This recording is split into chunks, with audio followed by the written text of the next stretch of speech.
Hello everyone, study with পূর্ণির চ্যানেলে তোমাদের সবাইকে ওয়েলকাম। তোমরা কেমন আছো? আশা করি অনেক ভালো আছো, আর আমি অনেক ভালো আছি। আজকে আমি ক্লাস 3য় শ্রেণীর বাংলা বইয়ের পার্ট নং 2 একতার বল এই চ্যাপ্টারের আমি অল ক্রিয়াকলাপ তোমাদের সঙ্গে আলোচনা করব। অ্যান্ড আমার চ্যানেলে যদি নতুন কেউ ভিজিট করে থাকো তাহলে অবশ্যই চ্যানেলটাকে লাইক, শেয়ার অ্যান্ড সাবস্ক্রাইব করে নেবে পরবর্তী নোটিফিকেশন পাওয়ার জন্য। তাহলে দেখে নাও এই চ্যাপ্টারের অল ক্রিয়াকলাপ।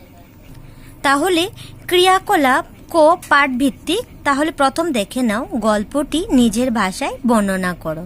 তাহলে এটা তোমরা নিজে করবে। নাম্বার 2তে দেখে নাও, উত্তর দাও, কো নাতি নাতিনীদের কোন স্বভাবটি ঠাকুরদা অপছন্দ করতেন।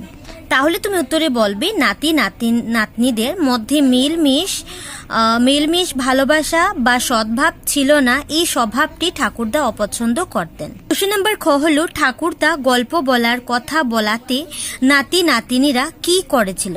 উত্তরে তুমি বলবে ঠাকুরদার গল্প বলার কথা বলাতে নাতি নাতনিরা গল্প শোনার আগ্রহে তার কাছে ঘেঁষে বসেছিল।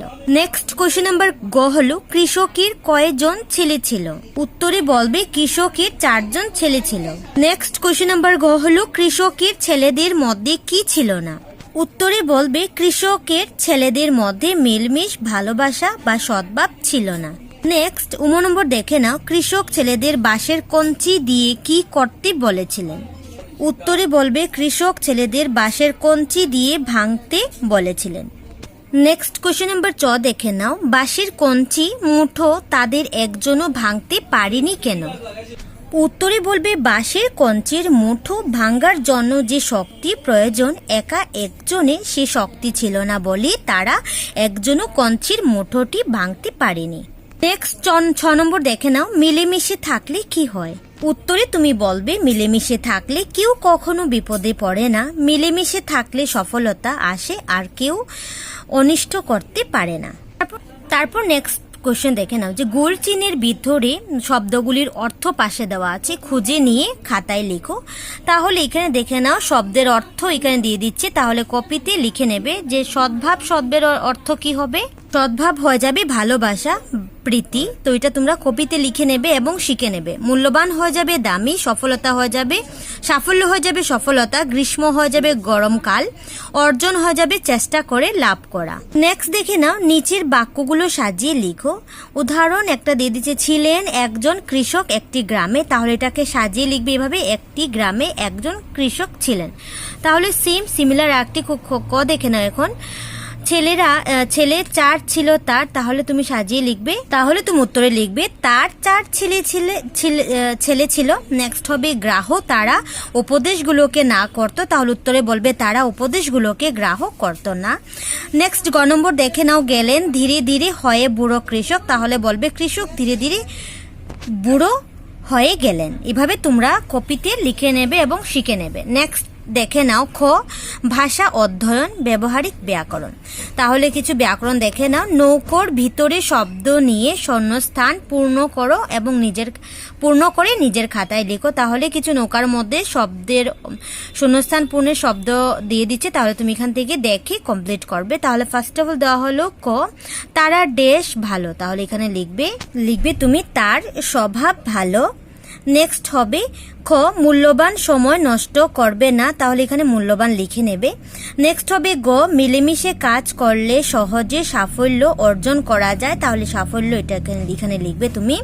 নেক্সট হবে গ, শস্য বিক্রি করে কৃষক পরিবারের ভরণ পোষণ করতেন। এখানে ভরণ পোষণ আন্ডারলাইন করে দিচ্ছি, তোমরা লিখে নেবে। নেক্সট 9 নম্বর, শক্তিতে না পারলে বুদ্ধি প্রয়োগ করবে। তাহলে বুদ্ধিটা তুমি লিখে নেবে অর্থ, ঠিক আছে।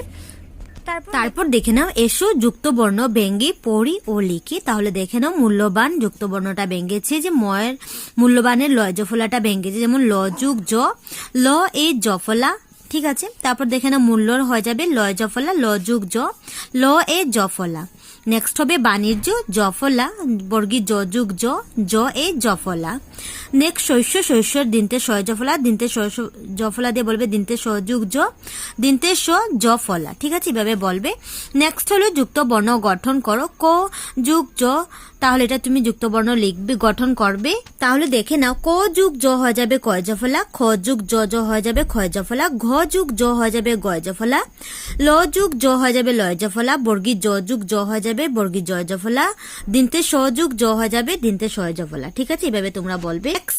দেওয়া হলো এসো মাছের ভিতরে শব্দগুলো পড়ি। তাহলে কিছু শব্দ মাছের ভিতরে দিয়ে দিচ্ছি, সেটা দেখে নাও। সাফল্য, কাম্য, নমস্য, মূল্যবান, বে, পূজ্য। তারপর নেক্সট দেখে নাও, উপরের শব্দ থেকে যুক্ত উপযুক্ত জফলা যুক্ত বর্ণ বেছে নিয়ে শূন্য স্থানে বসাও এবং বাক্যগুলি পড়ো। তাহলে এখান থেকে মাছের ভিতরে যেগুলো শব্দ দিয়েছে, এখান থেকে তুমি শব্দ বসিয়ে এখানে তুমি কমপ্লিট সেন্টেন্সটা করবে। ঠিক আছে, প্রথম দিয়ে দিচ্ছে সময়, তাহলে এখানে থেকে জফলা যোগ করে নেবে, তাহলে মূল্য হয়ে যাবে। ঠিক আছে, তো এখানে লয় জফলা লাগিয়ে দেবে, সময়, অমূল্য, ধন। তারপরে দেওয়া হচ্ছে যে মাতা পিতা আমাদের পূজ্য, এখানে লিখে নেবে। নেক্সট হলো শিক্ষাগুরুরা নাম, শিক্ষাগুরুরা নমস্য। তারপর নেক্সট পেজে দেওয়া হলো এসো বাক্যগুলোর বিভাগগুলি জানে। তাহলে বাক্যের দুটি ভাগ দিয়ে দিচ্ছে, সেখানে হলো যার বিষয় বলা হয় আর যে বিষয় বলা হয়। ঠিক আছে, এটা বাক্যের দুটি ভাগ। তাহলে দেখে না, যেমন দিয়ে দিচ্ছে কৃষক ধীরে ধীরে বুড়ো হয়ে গেলেন। বাক্যটির একটি ভাগে কৃষক এর সম্বন্ধে বলা হয়েছে এবং অন্য বাক্যটিতে ধীরে ধীরে বুড়ো হয়ে গেলেন বলে উল্লেখ করে তার অবস্থা সম্বন্ধে বলা হয়েছে। বাক্যটিকে এভাবে দুটি ভাগে ভাগ করা যায়, যেমন ক অংশ আর খ অংশ। দেখে নাও, এখানে দুটি এই সেন্টেন্সটাকে দুটি ভাগে ভাগ করেছে। ক অংশ হয়ে যাবে কৃষক, খ অংশ হয়ে যাবে ধীরে ধীরে বুড়ো হয়ে গেলেন। তারপর দেখে নাও, ঠিক এরকমই ভাবে নিচের বাক্যগুলোকে ভাগ করে দেখা যাবে, যেমন ঠাকুরদা গল্প বলেছে, তাহলে এখানে ঠাকুরদা হয়ে যাবে ক অংশ আর গল্প বলেছেন হয়ে যাবে খ অংশ। দাদা বিদ্যালয়ে যায়, তাহলে দাদা হয়ে যাবে ক অংশ আর খ অংশ হয়ে যাবে বিদ্যালয়ে যায়। এভাবে বাক্যের ক অংশকে উদ্দেশ্য এবং খ অংশকে বিধেয় নামে অভিহিত করা হয়। তাহলে ক অংশ যাবে উদ্দেশ্য আর খ অংশ যাবে বিধেয়। ঠিক আছে, এটা তোমরা শিখে রাখবে। ঠিক আছে, তারপর নেক্সট দেখে নাও, এসো নিচের বাক্যগুলো ভাগ করে লিখি। তাহলে এখানে দিয়ে দিচ্ছে মতিউর ভালো ছেলে, পঙ্কজ বই পড়েছে, সোফিয়া বাজারে গেলে। তাহলে এখানে উদ্দেশ্য কি হবে আর বিধেয় কি হবে, এখান থেকে লাইনটা দেখে তোমরা এখানে লিখবে। তাহলে মতিউর ভালো ছেলে, তাহলে এখানে ক অংশে লিখবে মতিউর, ভালো ছেলে খ অংশে লিখবে। নেক্সট হবে পঙ্কজ বই পড়ছে, তাহলে পঙ্কজ হয়ে যাবে ক অংশ, খ অংশ হয়ে যাবে বই পড়ছে। সোফিয়া হয়ে যাবে ক অংশ আর খ অংশ হয়ে যাবে বাজারে গেল। তারপর নেক্সট দেখে নাও, বাক্য রচনা করো। মূল্য দিয়ে বাক্য রচনা করবে, শস্য পূজ্য দিয়ে বাক্য রচনা করবে। তো দেখে নাও, মূল্য দিয়ে বলবে আমি জিনিসটি নেওয়ার পর দোকানদারকে তার মূল্য দিলাম। শস্য দিয়ে বলবে চাষিরা জমিতে শস্য ফলায়। পূজ্য দিয়ে বলবে বঙ্কিমচন্দ্র চট্টোপাধ্যায় পূজ্য ব্যক্তি ছিলেন। তারপর নেক্সট দেখে নাও, এসো জফলা যুক্ত শব্দ লিখো। তাহলে দেখে নাও, এখানে জফলা যুক্ত শব্দ দেখে নাও হয়ে যাবে যে প দয় জফলা পদ্ম, রা বর্গী জয় জফলা রাজ্য, বা দয় জফলা বাদ্য। এইভাবে তোমরা জফলা যুক্ত শব্দ লিখে নেবে এখান থেকে। তারপর নিচে দেখে নাও, দেওয়ালো নিচের ছবিগুলি দেখে গল্পটি গুছিয়ে বলো। তাহলে দেখে নাও, এখানে একজন কৃষক কি করছেন, তারপর পাখিগুলি কি করছে, এখানে কৃষক কি করেছেন, পাখিগুলো কি হলো, তারপর দিয়ে দিচ্ছে পাখির ঝাঁকটি কি করছে, পাখির ঝাঁকটি কি করলো, জালটির কি হলো। তো এগুলি তুমি বলছে যে গল্পটি গুছিয়ে লেখো। তাহলে দেখে নাও, এভাবে বলবে উত্তরে, কৃষক কি করছেন, তুমি বলবে কৃষক মাঠে শস্য ছড়াচ্ছেন। পাখিগুলি কি করছে, তুমি বলবে পাখিগুলো মাঠে শস্যের দানা খাচ্ছে। এখানে কৃষক কি করছেন, তুমি বলবে এখানে কৃষক পাখিদের ধরার জন্য মাঠের জাল পাতছেন। পাখিগুলো কি হলো, তুমি বলবে পাখিগুলো জালে আটকা পড়লো। পাখিটির ঝাঁকটি কি করেছে, তুমি বলবে জালে আটকা পড়া পাখির ঝাঁকটি জাল থেকে মুক্ত হওয়ার জন্য ছটফট করছে। পাখির ঝাঁকটি কি করলো, একত্রিত হয়ে পুরো জালটিকে উড়িয়ে নিয়ে যাওয়ার চেষ্টা করলো। জালটির কি হলো, পাখিগুলো জালটিকে নিয়ে উড়ে গেল। তারপর নেক্সট পেজে দেওয়া হলো এসো পড়ি। তাহলে কিছু শব্দ দেখে নাও, মূল্য, তুল্য, ভাজ্য, পূজ্য, নমস্য, সদস্য।